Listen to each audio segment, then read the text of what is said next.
अस्सलाम वालेकुम, मेरा नाम ज़मीम यूनुस है। उम्मीद करता हूँ कि आप सब खैरियत से होंगे। आज की वीडियो के अंदर हम डिस्कस करने वाले हैं डेली डोज एपिसोड नंबर 60, जिसमें हमारे पास मौजूद है 50 most important MCQs.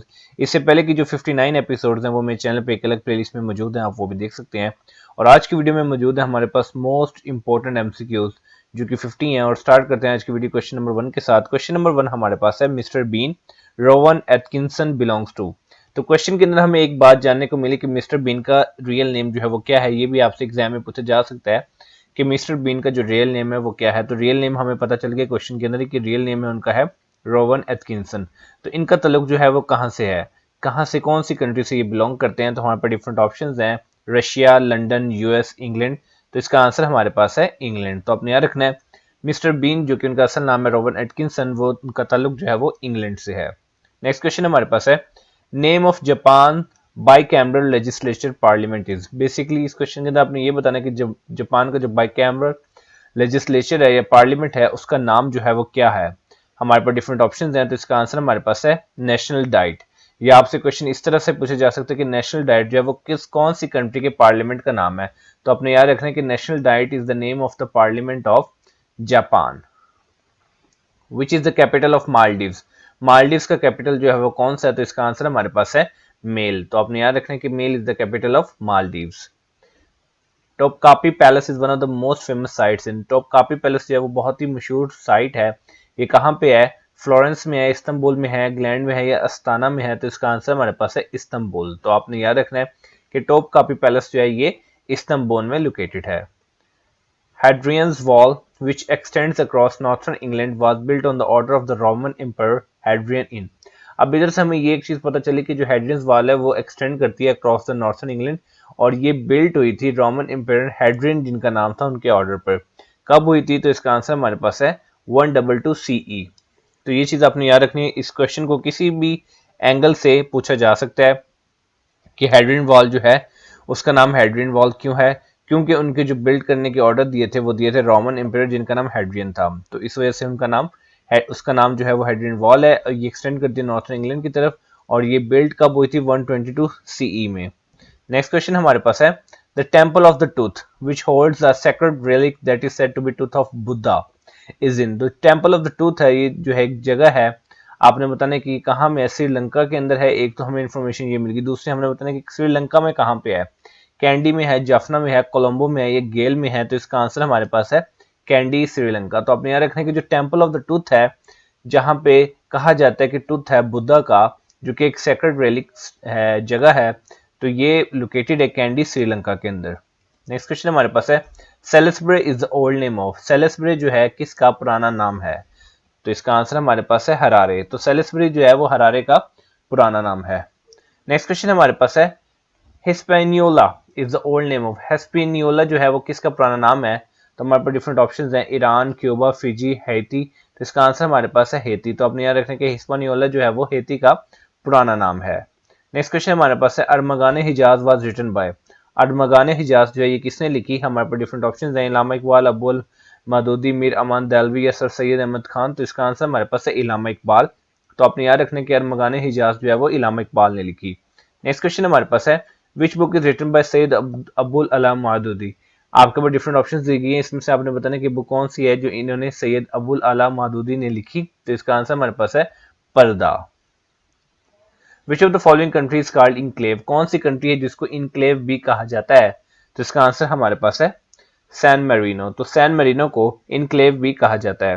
Next question हमारे पास है Madagascar is off the coast of which country. Madagascar जो है किसकी जो है ऑफ द कोस्ट है कंट्री के। तो इसका आंसर हमारे पास है मोजाम्बिक। ठीक है, मोजाम्बिक जो है, सो मेडागास्कर जो है वो is off the coast of the Mozambique. Next question हमारे पास है Zacatecas is a state located in which country. Zacatecas जो है वो एक स्टेट है।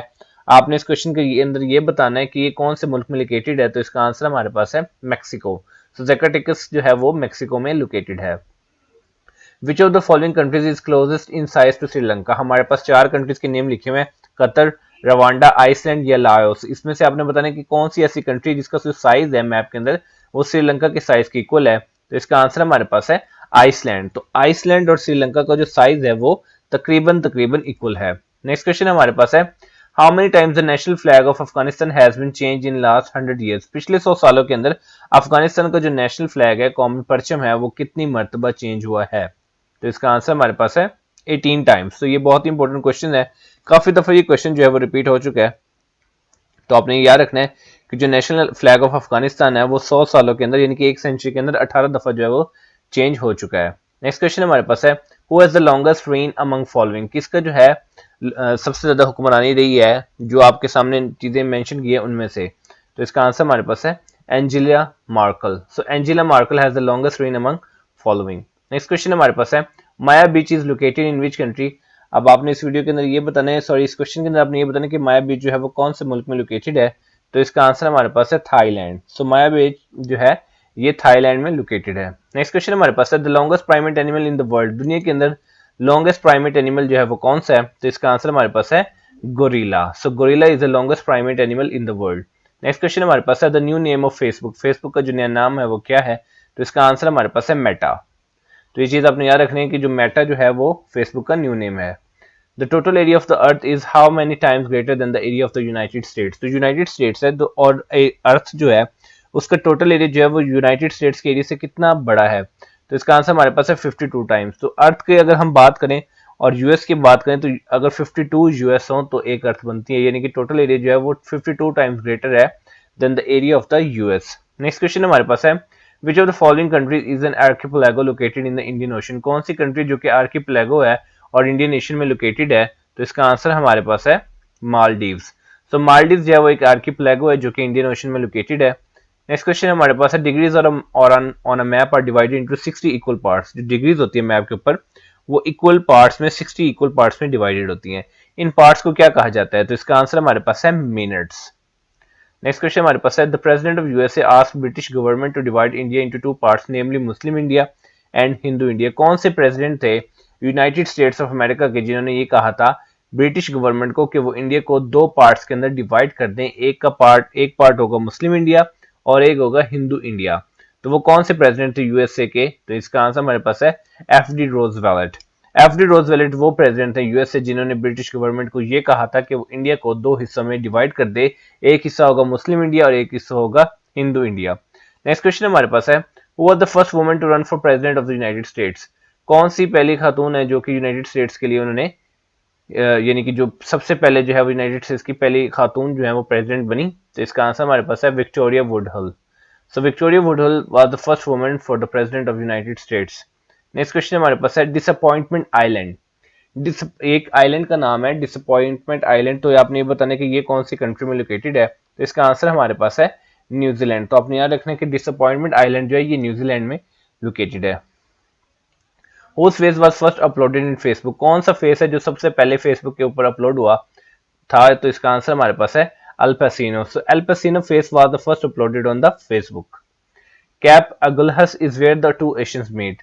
कैप अगलहस जो है वो जहां पे मीट करता है वहां पे दो ओशंस मीट करते हैं, वो दो ओशंस कौन से हैं? तो इसका आंसर हमारे पास है Atlantic and Indian.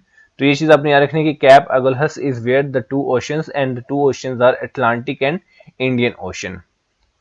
The scientific study of measurement is known as. Measurement की साइंटिफिक स्टडी को क्या कहा जाता है? तो इसका आंसर हमारे पास है मेट्रोलॉजी। तो आपने ये चीज याद रखनी है कि अगर आपसे ये पूछा जाए कि साइंटिफिक स्टडी ऑफ मेजरमेंट को क्या कहा जाता है तो उसको कहा जाता है मेट्रोलॉजी। इसके साथ साथ आपके पास और भी ऑप्शंस हैं जैसे कि एंटोमोलॉजी लिखा हुआ है और उसके अलावा लिखा हुआ है एक्थायोलॉजी और इकोलॉजी। तो ये चीजें जो है इनकी भी डेफिनेशन आपको पता होनी चाहिए। तो बेसिकली एंटोमोलॉजी जो है ये इंसेक्ट्स की जो है साइंटिफिक स्टडी को कहा जाता है और ये ब्रांच है जूलॉजी की। ठीक है, तो एंटोमोलॉजी जो है वो स्टडी ऑफ इंसेक्ट्स को कहा जाता है। इसी तरह एक थायोलॉजी है और इक्थायोलॉजी को हम कहते हैं बर्ड्स की जो ऐसी होती है जिसके अंदर हम स्टडी करते हैं फिश को, जिसके अंदर बोनी फिशेज आती हैं, कार्टिलेजिनियस फिशेज आती हैं, यानी कि फिशेज की स्टडीज को इक्थोलॉजी कहा जाता है। और इकोलॉजी कहते हैं इन्वायरमेंट की स्टडी को। Chemical name of dry ice. Dry ice का जो केमिकल नेम है वो क्या है? तो इसका आंसर हमारे पास है solid carbon dioxide. How many meters are in 1 mile. 1 मील के अंदर जो है वो कितने मीटर्स होते हैं? तो इसका आंसर हमारे पास है 1609.34 मीटर्स। तो ये चीज आपने याद रखनी है। 1 किलोमीटर के अंदर 1000 मीटर्स होते हैं जबकि 1 माइल के अंदर 1609.34 मीटर्स होते हैं। नेक्स्ट क्वेश्चन हमारे पास है, मॉन्ट्रियल प्रोटोकॉल 1987 वाज, जो मॉन्ट्रियल प्रोटोकॉल था 1987 का वो क्या था? तो इसका आंसर हमारे पास है treaty to protect ozone layer. So basically Montreal protocol 1987 is related to the treaty to protect the ozone layer.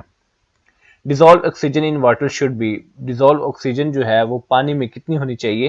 तो इसका आंसर हमारे पास है 4 to 5 ppm. So 4 to 5 ppm जो है वो डिजोल्व ऑक्सीजन वाटर के अंदर होनी चाहिए, और ppm से मुराद है पार्ट्स पर million. Why normal rain is slightly acidic, जो नॉर्मल रेन होती है वो स्लाइटली एसिडिक क्यों होती है? तो इसका आंसर हमारे पास है कार्बन डाइऑक्साइड और वाटर जो होते हैं बादलों के अंदर वो रिएक्ट करते हैं और उससे कार्बोनिक एसिड बनाते हैं, इसलिए जो नॉर्मल रेन होती है वो स्लाइटली एसिडिक होती है. तो ये चीज आपने याद रखनी है, नॉर्मल रेन इसलिए स्लाइटली एसिडिक होती है क्योंकि कार्बन डाइऑक्साइड और पानी बादलों के अंदर मिलकर कार्बोनिक एसिड बना देते हैं. The yellow colour in photochemical smoke is due to the presence of, अब जो स्मोक है उसका येलो कलर किस वजह से होता है, किसकी प्रेजेंस की वजह से होता है? तो इसका आंसर हमारे पास है नाइट्रोजन डाइऑक्साइड. तो ये चीज आपने याद रखनी है कि जो येलो कलर है फोटोकेमिकल स्मोक का, वो उसकी जो वजह है वो नाइट्रोजन डाइऑक्साइड है. How many layers of the atmosphere, atmosphere की जो है वो कितनी लेयर्स हैं? तो इसका आंसर हमारे पास है 5. तो आपने ये चीज याद रखनी है कि एटमोस्फेयर की 5 लेयर्स हैं. नेक्स्ट क्वेश्चन हमारे पास है when a single month has 2 full moons the second moon is called, जब सिंगल मंथ के 2 चांद होते हैं तो दूसरे चांद को क्या कहा जाता है? तो इसका आंसर हमारे पास है ब्लू मून. तो ये चीज आपने याद रखनी है कि जब एक महीने के अंदर 2 फुल मून हो तो दूसरे मून को हम कहते हैं ब्लू मून. अब बेसिकली ये जो क्वेश्चन हम देख रहे हैं ये एवरीडे साइंस से रिलेटेड है. डेंसिटी ऑफ मिल्क, मिल्क की डेंसिटी जो है वो क्या है? तो इसका आंसर हमारे पास है 1.034 ग्राम पर सेंटीमीटर क्यूब. तो ये चीज आपने याद रखनी है, डेंसिटी ऑफ मिल्क भी आपसे एग्जाम में पूछी जा सकती है. अब body of land that is surrounded by the water on 3 sides, एक जो लैंड है जो कि 3 साइडों से पानी से सराउंडेड है उसको हम क्या कहेंगे? स्ट्रेट कहेंगे, बे कहेंगे, पेनिनसुला कहेंगे या गल्फ कहेंगे? तो इसका आंसर हमारे पास है पेनिनसुला. तो ऐसा लैंड का एरिया जो कि 3 साइड से वाटर से कवर्ड है उसको हम कहते हैं peninsula. Frozen dew is also known as, frozen dew को और क्या कहा जाता है? तो इसका आंसर हमारे पास है ब्लैक आइस. तो ये चीज आपने याद रखनी है कि frozen dew is also known as black ice. Next question हमारे पास है white blood cells are also known as, white blood cells को और क्या कहा जाता है? तो इसका आंसर हमारे पास है ल्यूकोसाइट्स. तो ये चीज आपने याद रखनी है, आपसे रेड ब्लड सेल्स का भी पूछा जा सकता है, आपसे प्लेटलेट्स का भी पूछा जा सकता है, या आपसे ये पूछा जा सकता है कि ल्यूकोसाइट्स किसको कहते हैं? तो ल्यूकोसाइट्स कहते हैं व्हाइट ब्लड सेल्स को, थ्रोम्बोसाइट्स कहते हैं हम प्लेटलेट्स को, और इथ्रोसाइट्स हम कहते हैं रेड ब्लड सेल्स को. The study of fish is known as, तो इसका आंसर हमारे पास है इक्थायोलॉजी. तो आपने याद रखना है कि study of fish is known as ichthyology. Next question हमारे पास है साइंटिफिक स्टडी ऑफ इंसेक्ट्स, तो इंसेक्ट्स की साइंटिफिक स्टडी को हम कहते हैं एंटोमोलॉजी. तो ये चीज आपने करेक्ट कर लेनी. तो बेसिकली जो इंसेक्ट्स की स्टडी है उसको एंटोमोलॉजी कहा जाता है. The study of organism and their environment, अब ऑर्गेनिज्म और उसके एनवायरनमेंट की स्टडी को हम कहते हैं इकोलॉजी. ये चीज भी आपने याद रखनी है कि ecology is the study of organism and their environment. Which rays are trapped in our galaxy by magnetic waves, कौन सी रेज हैं जो हमारी गैलेक्सी में ट्रैप्ड हैं मैग्नेटिक वेव्स की तरफ से? तो इसका आंसर हमारे पास है cosmic rays. So cosmic rays are trapped in our galaxy by the magnetic waves. According to the Einstein general theory of relativity the universe, Einstein की जनरल थ्योरी ऑफ रिलेटिविटी के मुताबिक यूनिवर्स जो है वो क्या है? इसका आंसर हमारे पास है मस्ट बी आइदर एक्सपेंडिंग और कॉन्ट्रैक्टिंग. तो ये चीज आपने याद रखनी है कि according to the Einstein general theory of relativity universe जो है या तो वो एक्सपैंड कर रही है या वो कॉन्ट्रैक्ट कर रही है. Which of the following disease is spread bye fleas, कौन सी ऐसी डिजीज है जो कि फ्लीज के थ्रू स्प्रेड होती है? तो इसका आंसर हमारे पास है टाइफस. तो आपने याद रखना है कि typhus disease is spread by the fleas. Next question हमारे पास है a dolphin perceive its environment by the sense of, एक डॉल्फिन जो है वो एनवायरनमेंट को सेंस करती है, किसके थ्रू सेंस करती है? वो साइट के थ्रू, साउंड के थ्रू. तो इसका आंसर हमारे पास है बोथ ऑफ दीज. सो आपने ये चीज याद रखनी है कि जो डॉल्फिन है it perceives it's environment by the sense of both site and sound. Next question हमारे पास है which one of the following is also called stranger gas, कौन सी गैस को स्ट्रेंजर गैस भी कहा जाता है? तो इसका आंसर हमारे पास है जेनॉन. सो जेनॉन को स्ट्रेंजर गैस भी कहा जाता है. तो ये चीज भी आपने याद रखनी है, अक्सर ये एग्जाम में क्वेश्चन काफी दफा पूछा गया है कि कौन सी गैस को स्ट्रेंजर गैस कहा जाता है. तो वो बेसिकली किसको कहा जाता है? जेनॉन को कहा जाता है. अब जेनॉन को जो है वो ये भी पूछा जा सकता है इंटरव्यू के अंदर कि जेनॉन को जो है वो क्यों कहा जाता है स्ट्रेंजर गैस? तो जेनॉन जो है वो ग्रीक वर्ड है जिसका मतलब है यूजुअल, अनयूजुअल या स्ट्रेंज. और एक और रीजन है कि जेनॉन बिलोंग करता है नोबल गैस ग्रुप से, ठीक है, और इसके जो एलिमेंट्स होते हैं वो दूसरे कंपाउंड्स के साथ रिएक्ट नहीं करते, इसलिए इसको भी स्ट्रेंजर गैस कहा जाता है. नेक्स्ट क्वेश्चन हमारे पास है which of the following is the hardest substance, इसमें से कौन सा है कॉपर, डायमंड, आयरन और सिलिकॉन में से सबसे ज्यादा हार्डेस्ट सब्सटेंस कौन सा है? तो इसका आंसर हमारे पास है डायमंड। और वीडियो का लास्ट क्वेश्चन है, pressure is made by, pressure is made किससे मेड किया जाता है? तो इसका आंसर हमारे पास है बैरोमीटर। तो ये चीज भी आपने याद रखनी है कि कौन सा, अगर आपसे पूछा जाए कि कौन सा ऐसा इंस्ट्रूमेंट है जिससे हम प्रेशर को मेयर करते हैं, तो उसका आंसर होता है बैरोमीटर, क्योंकि बैरोमीटर से ही हम जो है वो प्रेशर को मेयर कर सकते हैं। और अगर हम बात करें वोल्ट मीटर की, तो वोल्ट मीटर एक ऐसा इंस्ट्रूमेंट है जो कि इलेक्ट्रिक पोटेंशियल डिफरेंस को दो पॉइंट्स के दरमियान मेयर करने के लिए यूज होता है।